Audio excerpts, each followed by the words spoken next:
Hello everybody, welcome back for another video.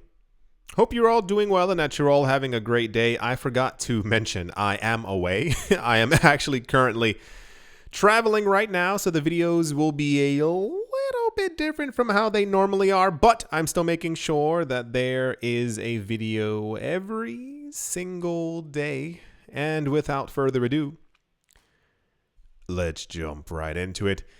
DZ Bank, or DZ Bank, Germany's second largest bank in terms of assets, will be fully integrating digital currencies into its asset management services in collaboration with the digital asset firm Metaco.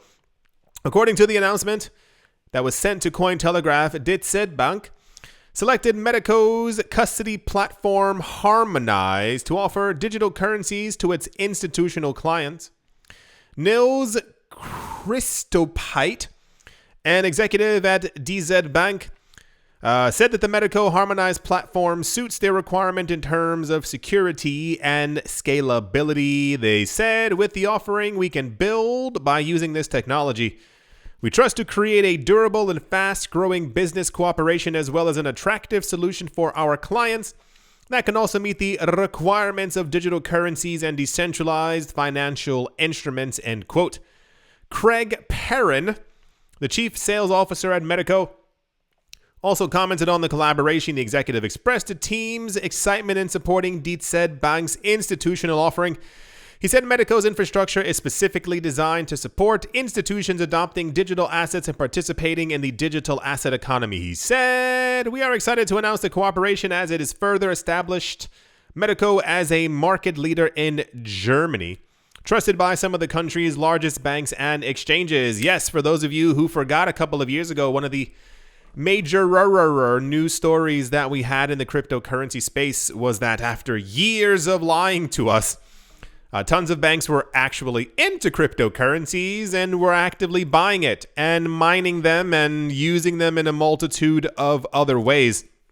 One of the things that has gone a little bit, and I dare say hush-hush, since the beginning of 2020, and I assume it's because of Coco 19, is basically that I think the news was hundreds of banks within the United States were actively trying to hold cryptocurrencies and also sell it to retail customers. If you walked into crypto, you know how they're always offering you, would you like to have an extra credit card? They would simply be offering you crypto instead. And there would be multiple also within Europe as well. But I think Germany had the largest spotlight on it, as there were multiple banks who were trying to find, I think they were trying to sign up with FinCEN or something like that. It was something along the lines of they were talking to a regulator to all be able to hold cryptocurrencies. Germany also being one of the hot spots for crypto with another 0% tax rate.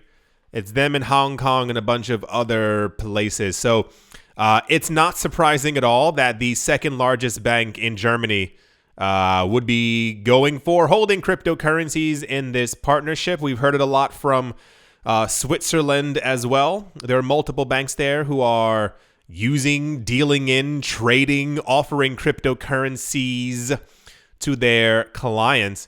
Yeah, Dietz said Germany's second largest bank taps Metaco for digital asset custody. Not surprising at all. This is a weird photo. This photo looks like it's from the TV show Succession. None of these people are in Succession, but it looks like Succession. If you've never watched an episode of Succession, do it right now. Just go turn on the TV. It's one of the greatest shows. I mean, it is absolutely incredible, and I think the next season is coming out soon. Anyway, that's the Succession. Germany's second largest bank. Digital asset custody news. They're all doing the exact same thing. Once again, do not be fooled. All these people are trying to make millions and billions of dollars from the cryptocurrency space, and they're trying to take the entire pie for themselves. Yeah. Let's move on. Also in the news, XRP Ledger developers have unveiled a new proposal for a cross-chain bridge they say would expand the blockchain's functionality. Ripple software engineer Mayukwa Vadari published a GitHub proposal and linked it on Twitter. It said, "We just published an official XRPL standard spec for cross-chain bridges. Check it out and let me know if you have any thoughts." And there's like a little squid, or I don't know what that's supposed to be. And then there's a whole bunch of words there as well. Cross-chain bridges are designed to functionally enable transfers of crypto assets between two different chains. He said, "A bridge does not exchange assets between two ledgers. Instead, it locks assets on one ledger, the locking chain, and represents those assets with wrapped assets on another chain, the issuing chain. A good model to keep in mind is a box with an infinite supply of wrapped assets. Putting an asset from the locking chain into the box will release a wrapped asset onto the issuing chain. Put a wrapped chain asset from the issuing chain back into the box will release one of the existing locking chains." This is very, very confusing. Existing locking chains assets back onto the locking chain. There is no other way to get the assets into or out of the box. Note that there is no way for the box to run out of wrapped asset. It has an infinite supply. The point is, for those of you who have been paying attention to the XRP saga, and I dare say even since 2018, where the majoristic, not a word, news story was that the company Ripple held too many XRP. At the beginning of this year, or was it the end of last year? Doesn't matter. We got news that Ripple, the company, officially holds less than half of all XRP that's out there. And I know somebody was like, yeah, they should have never did it in the first place. Part of the problem is this happened across the entire board. It just took Ripple a lot longer to get rid of their coins because they put them into a multi-year escrow. So many other coins, we knew this from the get-go. There were many other companies who were holding 60, 70, 80% of their coins trying to profit from them. But they didn't have their coins locked up, so they were able to get them liquidated quite quickly and back onto the market. The other portion of this is the amount of discussions of XRP, the token, being centralized in some other sort of way or fashion. And one of the quickest ways that you get your coin to be more decentralized is by basically putting it on other chains, having interoperability, having smart contracts, having all these other things that are run by other companies, other people, other institutions around the world, so that everything is simply not being done by Ripple. This is why you see more of a heavy focus on the company Ripple selling large amounts of XRP to other companies around the world who are going to be using XRP for their cross-border payments. The other part of that is, this is why we keep hearing that XRP's ledger is going to have NFTs, they're going to have smart contracts, they're going to have multi-layered so-and-so, and they're also going to have this idea of cross-chain compatibility. This is another really important way to basically, decentralize without having to put too many bells and whistles on it, to basically be able to.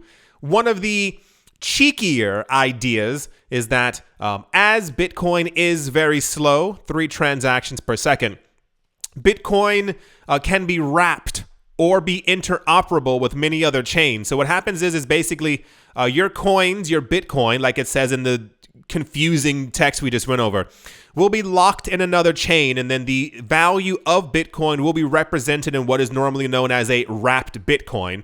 But it'll be on top of another blockchain, such as the XRP ledger, and therefore the value of Bitcoin will exist on top of XRP, and it'll be able to do essentially thousands of transactions per second. That's kind of the general idea. So yeah, this is apparently just a proposal. I am certain it is going to go through. The XRP coin, despite the last 2.5 years of all the nonsense from the SEC, has fared extremely well. I am still waiting, as I'm not the only one, to see if this coin is actually going to end up getting to a $10 XRP at some point, but it seems completely plausible, especially with all the coin being burned in the background still happening. So yeah, this has been proposed. I assume it will be voted on, as it happens for every other blockchain out there. This will probably be one of the larger news stories whenever it does end up getting implemented, because I don't assume that they're going to propose this and then it just simply does not go through. That's not how cryptocurrencies stay popular. Yeah, that's the XRP Ledger cross-chain bridge proposal news. And yeah, Let's move on. What's the point of financial giant JPMorgan Chasingson has announced it will be opening a new blockchain innovation lab in Greece. That's GREECE and not hair grease. The lab will be focused on the development of applications on top of Onyx, the blockchain platform launched by JPMorgan Chase in 2020. For those of you who are not here, JPMorgan Chase and Jamie Dimon, they tried their darndest, but luckily, the internet exists. Years ago, they used to talk so much about how Bitcoin was terrible, blockchain's a farce, no one should be using any of these things. Who's buying any of these coins? They're used by criminals. All those good things. And then we found out in 2019 that JP Morgan was actually quite obsessed with Ethereum, not Bitcoin. Ethereum. It's because they probably saw the price of Bitcoin rising. They assumed that they maybe had missed out and they bought up tons of Ether. And this is why JP Morgan Chase is part of the Enterprise Ethereum Alliance. Back in the way back then, JP Morgan Chase, Bank of America, and some other corrupt bank, they tried to launch their own blockchains / they mentioned wanting to release their own cryptocurrencies. JP Morgan Chase was the first one who announced this. They tried to launch something called JP Morgan Coin. And I want you to just take a guess. How many people do you think were using JP Morgan Coin?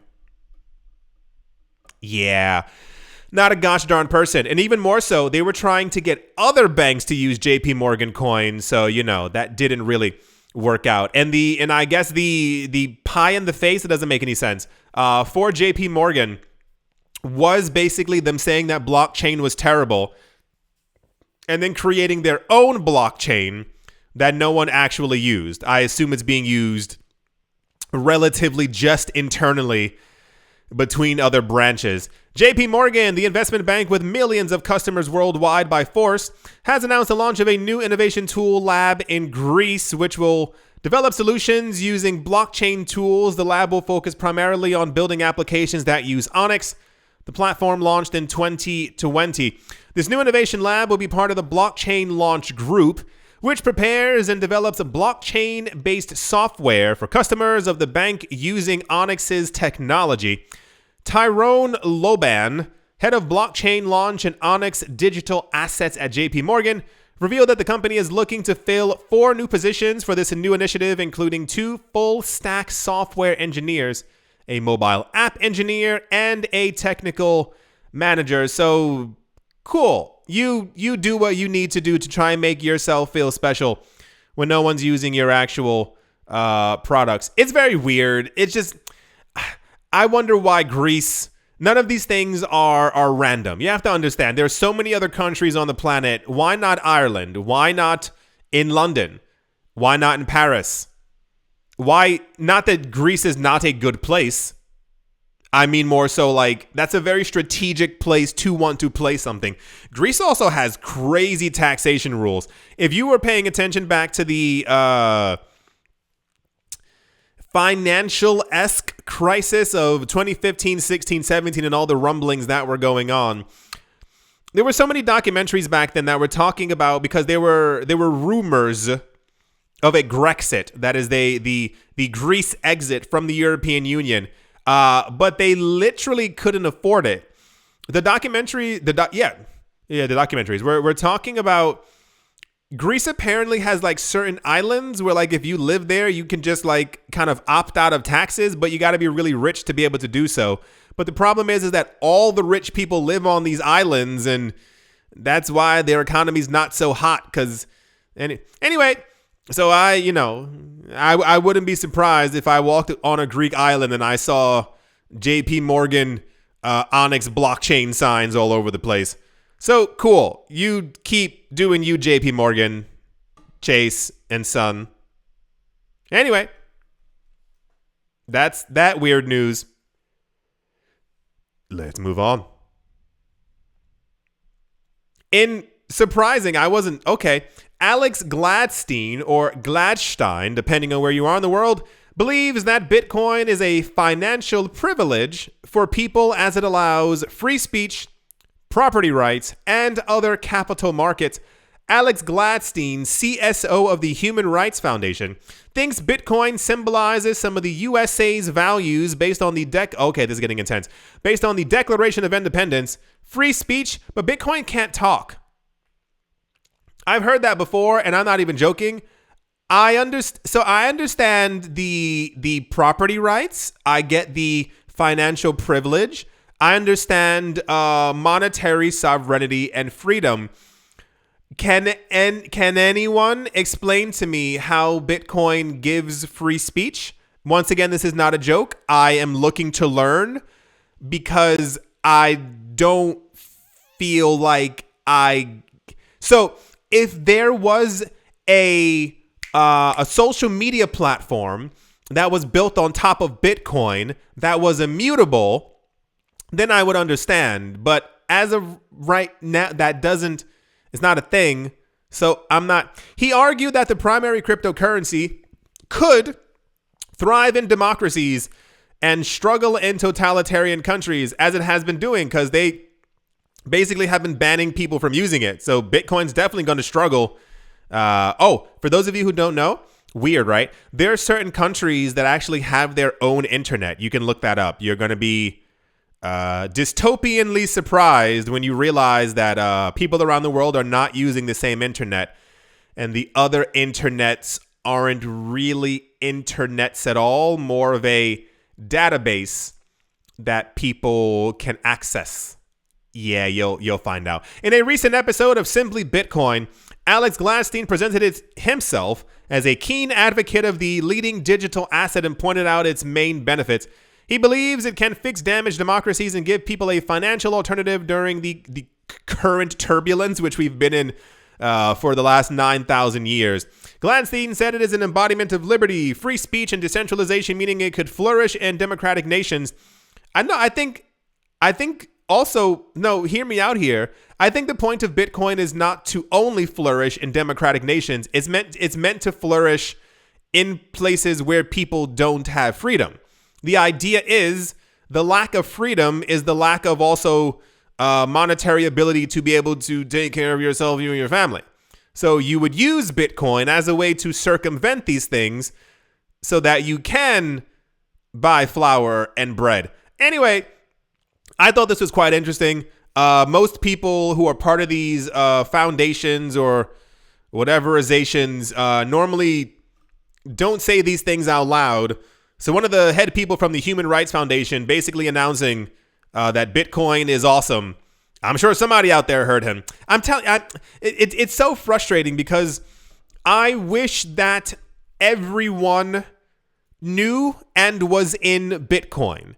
We're still in this really weird transitional phase where the countries that would benefit the most from it and that are currently under like really weird capital controls and leaders who are insane, they would completely benefit the most from it. And this is where, I like the idea of all of you having Bitcoin as opposed to the people who are already worth $114 billion, if that makes any sense. Like, they're already rich. There's no problem for them when it comes to financial privilege because they kind of run the world. So Bitcoin's meant for everyone else, but it's always just the rich people who are buying up tons of it. That's the CSO of the Human Rights Foundation saying that he thinks Bitcoin... I'm telling you, please explain to me. If not here, then on Twitter, because I would love to know what I don't know right now. News. Okay. Let's move on. I'm very confused by this news, but BitMEX, a prominent cryptocurrency exchange in the United Kingdom, has recently launched its accelerated withdrawal feature. The platform previously only supported people taking their money off the website once per day. It says now users can withdraw Bitcoin every hour with the newly rolled out feature. According to the latest post by BitMEX, users can withdraw up to 5 Bitcoin per transaction. Who the heck has 5 Bitcoin nonetheless per transaction? Who has 5 Bitcoin? These transactions are processed at 15-minute intervals. So 15 minutes, once an hour, 5 Bitcoin per transaction. The exchange has been releasing new features surrounding its withdrawal function for the past few months. I assume people were complaining. With the latest release, BitMEX has reached a standout position in the market, don't lie. However, the platform still counts user security as its primary priority. Thank you. That's, high on the list. This is why BitMEX, a popular cryptocurrency exchange in the UK, will continue implementing the once per day withdrawal feature on large withdrawals. Just take your money off of crypto exchanges. It doesn't make any sense. I don't understand why people, why would you put yourself through this? What was that thing? There was something, it was years ago. What was happening? There was some crypto exchange that was having a problem. It wasn't any of the major ones, not of the regulated kind, but this was years ago. There was some crypto exchange. It was not doing too hot. And people realized something was going on and they were trying to get their coins off of the exchange. What was it? And people complained for weeks. And I'm like, once again, if you're out there listening, you do not and you are not required to have all of your cryptocurrency in one place. It is not a requirement by the law. Don't forget that if you find ledgers or self-custodying scary, have your crypto on multiple different exchanges so that you don't get into a situation where you're trying to liquidate, you're trying to move your money, and you can't because it's a once a day thing. You've seen how crazy prices change over the course of 24 hours. I'm not really understanding. So anyway, cool, wonderful. If you use BitMEX, you can now take out more money than you were actually ever able to do so before. Who has 5 Bitcoin? Nonetheless, per transaction. I feel like, listen, if you have more than 5 Bitcoin, you are probably not using BitMEX. Not in a mean way, but you were probably like, oh, snaps, I can't take my money off. Let me go somewhere else where my money's actually liquid.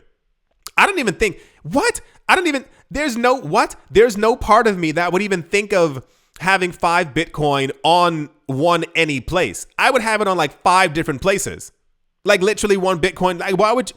That's the BitMEX news. Whoa, that's a crazy upgrade. I'm sure it'll be of use to a lot of people who are need to get my money off this thing. And yeah, let's move on. Also in the news, the largest cryptocurrency, BTC, has recently overtaken Visa, that is VISA, to rank as the 11th largest asset by market cap. The price of Bitcoin increased by over 48% since the beginning of the year. That's kind of crazy to think about. 48%. I was talking to my friend the other day. Hello, friend, if you're watching. And I was like, it's so annoying that Bitcoin's not over 50,000. Not even realizing we've 48% since the beginning of this year. When this article came out, Bitcoin was at 24,400 something, market cap $472 billion, which was slightly more than Visa and $469 billion. For those of you who don't know, Bitcoin has done this multiple times. It just happens to always make the news. According to CoinMarketCap, Bitcoin has flipped the market cap of Visa. This is the 3rd time that this is happening. The first time happened in December 2020. Bitcoin rose to 63,000 in April 2021. It feels like, to me, maybe I think time is moving too fast. I feel like Bitcoin was just at 70,000 a couple of months ago, 5 or 6 months ago. Anyway, the point is, cool. It happens quite often. Eventually, we will get to the point where we have completely flown past it. There's a chart as well. It's a really weird, circular chart kind of thing. And as Bitcoin's price grows, it passes, or the balloon blows up bigger than other companies and stuff like that around the world. Bitcoin has already surpassed so many other things. The really big thing that everyone's waiting for, I think it's for Bitcoin to pass by gold. like the total market of gold. And I think Bitcoin has to be, was it 100,000 or 150,000? I don't remember anymore. But that's going to be a monumental day. And hopefully we can get there soon, you know. But I get it. 48% the beginning of the year. Let me not be too impatient, but you know, money. That's the Bitcoin has overtaken Visa for the third time in history. I'm sure it'll do it again, then it'll be the fourth time. And yeah, let's move on.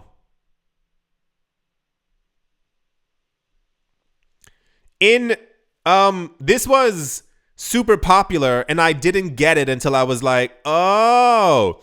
The other day, Coinbase was like teasing something on Twitter. It was very, very weird. It was like a blue circle, and I was like, good for them. Coinbase announced the release of something they're calling Base. That is BASE. Its very own layer 2 network built on top of Ethereum. Can you guess why? Why it's not on top of Bitcoin? Because we got news like 80,000 times that allegedly, the CEO of Coinbase is obsessed with Ethereum. He mentioned many other years before that he thinks that eventually Ethereum will be the number one coin and that it'll kind of take over everything in some kind of symbiotic, the blob absorption kind of thing. According to the business, millions of new decentralized applications will be able to make use of Base, since it will serve as an open ecosystem for Coinbase's on-chain products.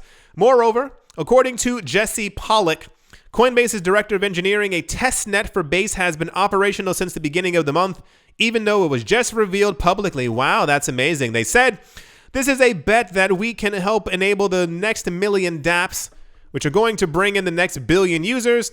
We think that's going to happen on a 5 to 10 year horizon. This is our contribution to make that happen sooner rather than later. Our goal is to launch mainnet in the next few months. Coinbase is the first publicly listed business to establish a layer 2 blockchain network on top of Ethereum and they're talking about Coinbase's price. Who cares? Why would you talk about Coinbase's price there? By processing batches of transactions on a secondary chain and then delivering receipts back to the mainnet, layer 2 networks assist making transactions quicker and cheaper than an underlying blockchain. In this instance, Ethereum. Coinbase said in a blog post published Wednesday that Base would be a roll-up agnostic superchain powered by optimism. Good for them. So this is actually quite incredible. And I was assuming that this would have made bigger news. It was barely anywhere. I saw it on a couple of websites. Everybody was talking about it. It was, oh, cool, that's amazing. But no one, I think, really understands the implications of them even announcing that they are doing something like this. The next big upgrade for Ethereum is meant to be Shanghai. We are currently undergoing Shapolia, Subadulia, I don't know, some weird other testnet thing that's also happening on Ethereum, but we have not had an actual release date for Shanghai to be released. Sometime in March, still supposed to happen. Cool. However, the other big thing after that is the whatchamajaggers. Is the transactions per second upping on Ethereum. I have a really strange feeling. And hear me out here. It's just kind of logic at this point. A lot of companies have been releasing layer 2 scaling other chain solutions for Ethereum, and it's been happening more so in the last year.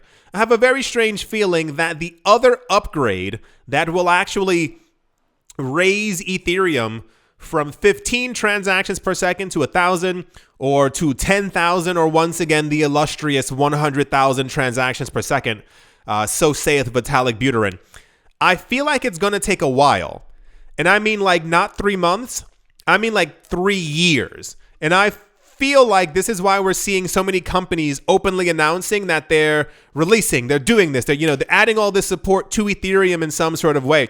Like Coinbase, if Coinbase knew, because I assume this guy has direct WhatsApp contact with Vitalik Buterin, he probably knows you would not release something that would, bring Ethereum to the next level if Ethereum was going to bring itself to the next level. So this is actually incredible. Like, I usually don't tip my hat in Coinbase's direction, but the general idea is, for those of you who don't know like the literal basics of some other side chains and layer 2 solutions, don't worry, I don't either. The point is that on these networks, you can, let's say people are using Base on Coinbase and like literally like 38,000 transactions have happened per second. What's actually able to happen is they kind of pack all those transactions into one box and they send that box of information to the Ethereum network, like the actual main chain.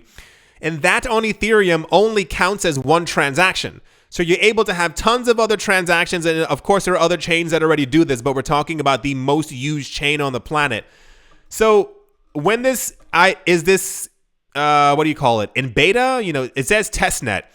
But whenever this does actually end up happening, I think it's going to be absolutely insane. And this may be the way that Coinbase kind of relaunches themselves back into the popularity of the space if things are happening on top of Base, mainly on their website. But we'll see as we get closer to that. So yeah, I thought this would have been a lot bigger. This is going to be absolutely huge, especially when tons of other companies and stuff like that, because there have been some companies before and other projects who have left Ethereum.